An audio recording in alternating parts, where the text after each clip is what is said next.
आपका मेरा चैनल सरकारी बाबू में। तो गाइस आज जो हम इसमें देखेंगे रियल साइंस के क्वेश्चंस देखेंगे, है ना, जो कि आए हुए क्वेश्चंस हैं 2018 के पेपर में। और गाइस हो सकता है कि आपको ये क्वेश्चन पेपर थोड़ा हार्ड लगे क्योंकि रियल पेपर है। मेरा ध्येय ये नहीं है, मेरा उद्देश्य ये नहीं है कि आपको आसान आसान क्वेश्चन करा दूं कि बताइए क्या बोलते हैं, कौन सी सांस हम लेते हैं, कौन सी हम छोड़ते हैं, है ना, ऐसे आसान आसान क्वेश्चन जो कि पेपर में भी नहीं आने वाले, या वाटर का फॉर्मूला क्या होता है। जो रियल क्वेश्चंस हैं जो आए हुए हैं सिर्फ हम उन्हीं की बात करेंगे। और इम्पॉर्टेंट पार्ट जो है वो आपको बताऊंगा मैं, कहाँ से क्वेश्चन आए हैं, क्या आ सकते हैं, उसके बारे में हम बात करेंगे। तो अगर आप आसान क्वेश्चन के लिए आए हैं तो आप पहले ही जा सकते हैं छोड़कर। और अगर आपको लगता है कि आपको रियल पेपर देखना है, जो क्वेश्चन आते हैं और जो आ सकते हैं, तो आप इस वीडियो पर टिके रहिएगा। Thank you guys. तो स्टार्ट करते हैं। तो पहला क्वेश्चन है, लार में मौजूद कौन सा एंजाइम स्टार्च का विखंडन करता है। जैसा कि आपको पता है कि जैसे ही हम फूड इनटेक करते हैं तो डाइजेशन हमारा मुंह से स्टार्ट हो जाता है। तो लार में एक एंजाइम होता है जो कि स्टार्च को तोड़ देता है, ठीक है। तो वो कौन सा है, लाइपेज, पैप्सिनोजन, एमाइलेज या पैक्टिनेज, ठीक है। तो इसका सही आंसर जो होगा एमाइलेज होगा। एमाइलेज मुंह में ही जो है स्टार्च का तोड़ देता है, ठीक है। जो सलाइवा में एंजाइम होता है उसको कहते हैं एमाइलेज। अगला क्वेश्चन है, हिमाचल प्रदेश जो है यहाँ पे कौन सी जल संग्रह प्रणाली का इस्तेमाल किया जाता है, परंपरागत जो है, ठीक है। तो उसका आंसर क्या हो जाएगा, उसका आंसर हो जाएगा इसका कुल, ठीक है। अगला क्वेश्चन है फिर, इसमें से कौन सा एनर्जी करेंसी माना गया है सेलुलर प्रोसेस के लिए, है ना, किसे एनर्जी की मुद्रा जो होती है ना, मुद्रा, जैसे कि हमारे मुद्रा होती है रुपए, है ना, कि रुपया हमारी मुद्रा है। तो ऐसी एनर्जी की मुद्रा क्या होती है, तो उसका आंसर हो जाएगा एटीपी, एडिनो ट्राइफॉस्फेट, ठीक है। ये जो है आपका मुद्रा होती है एनर्जी की। अगला क्वेश्चन है, पराग कोश में क्या उपस्थित रहता है, अंडाणु, पंखुड़ी, अंकुड़ी या परागकण। तो इसका सही आंसर जो होगा वो होगा परागकण। देख लेना, इसका क्वेश्चन आया है, जो फूलों में रिप्रोडक्शन होता है उसके रिलेटेड क्वेश्चन उसको तैयार कर लेना। अगला क्वेश्चन है फिर, है ना, देखते चलिएगा किस तरह का क्वेश्चन पूछे गए हैं। कि ग्रीन लेयर जो बन जाती है ना, कॉपर के जो हमारे बर्तन होते हैं उस पर देखा होगा हरा हरा सा हो जाता है अगर काफ़ी लंबे समय तक रहते हैं, तो वो किसका उदाहरण है, ठीक है। सड़न का, जंग लगने का, संक्षारण का, ये उपरोक्त में से कोई नहीं। तो आपको बताइए, जो सड़न है वो फलों वगैरह में होती है, जंग हमारी लोहे में लगती है, संक्षारण जो है कोरोजन वो किसी में भी हो सकता है, जैसे सिल्वर पे काली कलर की कोटिंग चढ़ जाती है ना, उसको भी संक्षारण कहेंगे, इंग्लिश में कोरोजन कहेंगे, ठीक है। अगला क्वेश्चन है, निम्नलिखित में से ग्रीन हाउस प्रभाव के लिए कौन सी गैस जिम्मेदार नहीं है, ठीक है, नहीं है।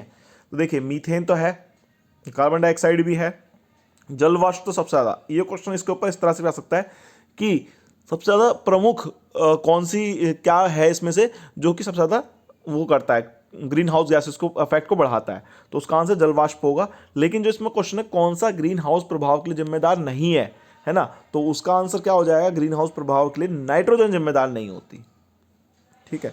अगला क्वेश्चन है, आर्कियोपेट्रिक्स ये किन जीवों के बीच में आपसी संबंध दर्शाता है। तो ये सरीसृप एवं पक्षी, यानी कि रेप्टाइल्स जो रेंगने वाले जो जीव हैं, और पक्षी, इनके बीच का वो दर्शाता है। ये आपका जो है लिविंग्स में दिख जाएगा, लिविंग वर्ल्ड में, ठीक है। ये क्वेश्चन जो है आपका 10th साइंस से लिया गया है। तो 9th 10th की साइंस बहुत इंपॉर्टेंट है, इस चीज़ को ध्यान रखिएगा। बॉडी कब पॉजिटिवली चार्ज मानी जाती है, कब धनात्मक आवेश माना जाता है उस पर, जब वह इलेक्ट्रॉन को लूज कर देते, जैसे सोडियम है अपना इलेक्ट्रॉन एक लूज करता है तो Na+ बन जाता है, ठीक है। इस चीज़ का ध्यान रखिएगा क्योंकि इसका जो एटॉमिक नंबर है वो 11 होता है। तो संरचना में 2 8 होते हैं, एक बाहर आ जाता है तो वो एक अपना डोनेट कर देता है, जिसकी वजह से ये पॉजिटिवली चार्ज बन जाता है, इलेक्ट्रॉन को लूज करने वाला। अगला क्वेश्चन है, फादर ऑफ जेनेटिक्स किसे कहा जाता है। तो फादर ऑफ जेनेटिक्स आप सबको पता है, जॉर्ज ग्रेगर जॉन मेंडल को, ठीक है, ग्रेगर जॉन मेंडल को। ओम का नियम किससे संबंधित है। ओम आपका पता ही है, विद्युत से संबंधित है ना, आपने पढ़ा भी होगा, ठीक है। अगला क्वेश्चन है फिर, ये आपका इलेक्ट्रिसिटी वाला चैप्टर जो है, इलेक्ट्रिसिटी वाले चैप्टर से है, हो सकता है कि आपका electricity and magnetic effect of electric current से क्वेश्चन आ जाए, तो इस तरह के क्वेश्चन को जरूर तैयार रखना। एलपीजी का प्रमुख घटक क्या है, प्रमुख घटक जो है वो ब्यूटेन है। अगला क्वेश्चन है, पौधों में जल तथा खनिजों के लिए कौन जिम्मेदार है। जो जो पेड़ पौधे जो होते हैं हमारे, उसमें यहाँ से एक जल है ऊपर लेके आता है ना, और खाना वाना भी ऊपर लेके आता है, सारी टहनियों वहनियों सब में, वो कौन ले आता है? ये क्वेश्चन बहुत इंपॉर्टेंट है, कई कॉम्पिटेटिव एग्जाम में पूछा गया। जाइलम इसका आंसर हो जाएगा, बहुत बार मॉक टेस्ट में आपको देखने को मिलेगा।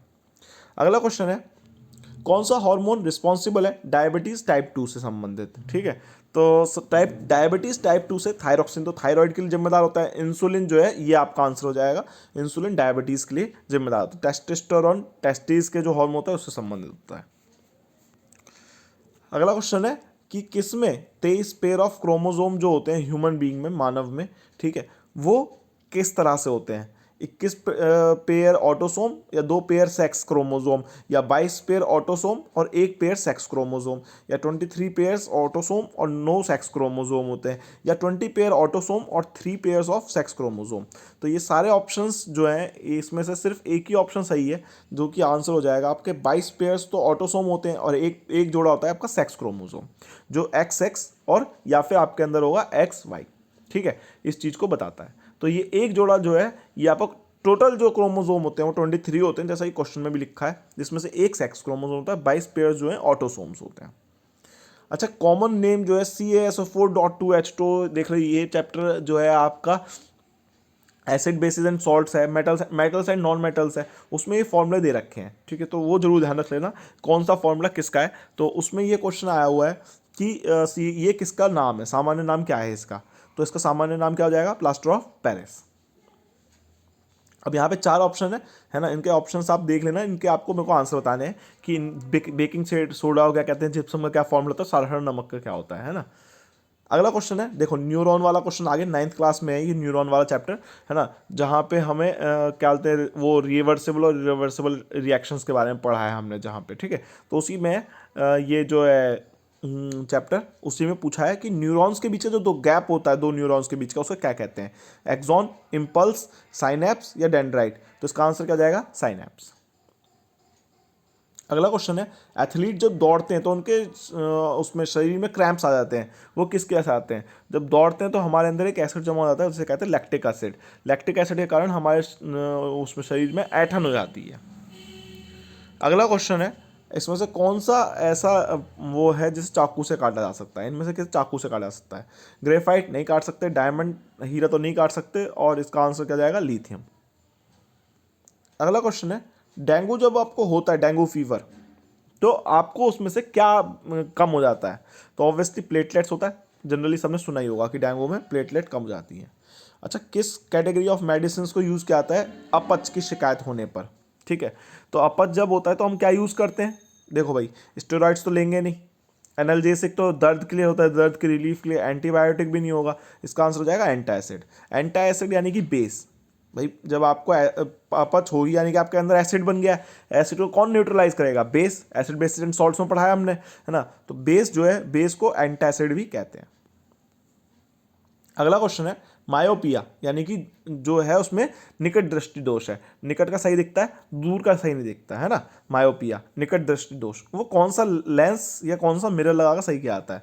तो देखिए, मिरर तो लगते नहीं है ना, ऑब्वियसली लेंस का इस्तेमाल होता है। लेंस कौन सा यूज होता है? Concave lens. जिन लोगों को मायोपिया है, कई सारे लोग होंगे इस चैनल पे, तो उनको वो रिलेट कर पा रहे होंगे, कॉनकेव लेंस जो है वो लगाकर आंखों को सही कहता है, अवतल लेंस लगाया जाता है। अच्छा, कौन सी जो मेन गैस है जो रिस्पॉन्सिबल है ओजोन लेयर ख़त्म होने के लिए? तो ओजोन लेयर जो ख़त्म हो रही है उसका मेन जो गैस है वो है क्लोरोफ्लोरोकार्बन। अच्छा, अगला क्वेश्चन है कि श्वसन जो है ये किस प्रकार की क्रिया है? देखिए, जब श्वसन होता है यानी कि आप ऑक्सीजन को इनहेल कर रहे हैं तो वो क्या करेगी? खाने को पचाती है, तो उसमें से क्या निकलती है? एनर्जी निकलती है। तो ये किस तरह की रिएक्शन हो गई? Exothermic reaction. ठीक है, एक्सोथर्मिक यानी कि जब आपके अंदर से ऊर्जा निकले, जैसे कि आपने कुछ भी रिएक्शन करी, सपोज H2SO4 सल्फ्यूरिक एसिड ले लिया, है ना, उसकी रिएक्शन कर दी आपने किसी बेस के साथ, मान लीजिए वो ले लिया हमने NaH ले लिया, है ना,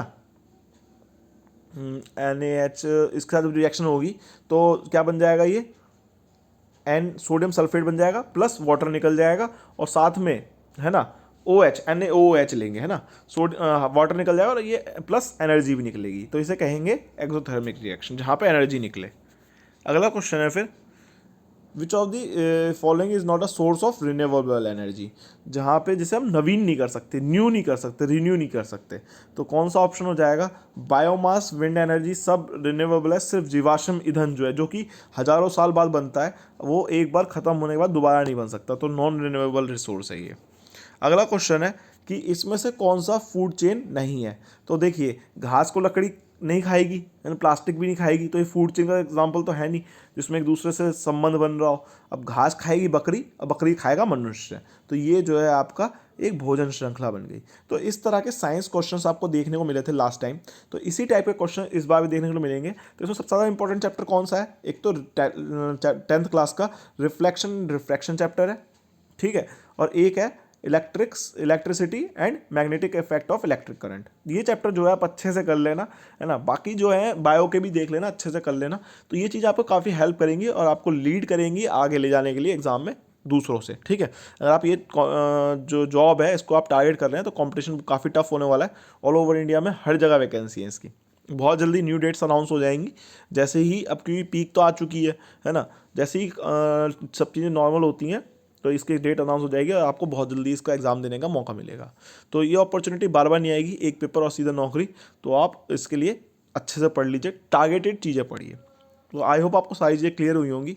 तो आप अगर इस चैनल पर नए हैं तो वीडियो को लाइक कर देना, चैनल को सब्सक्राइब कर लेना। Thank you guys.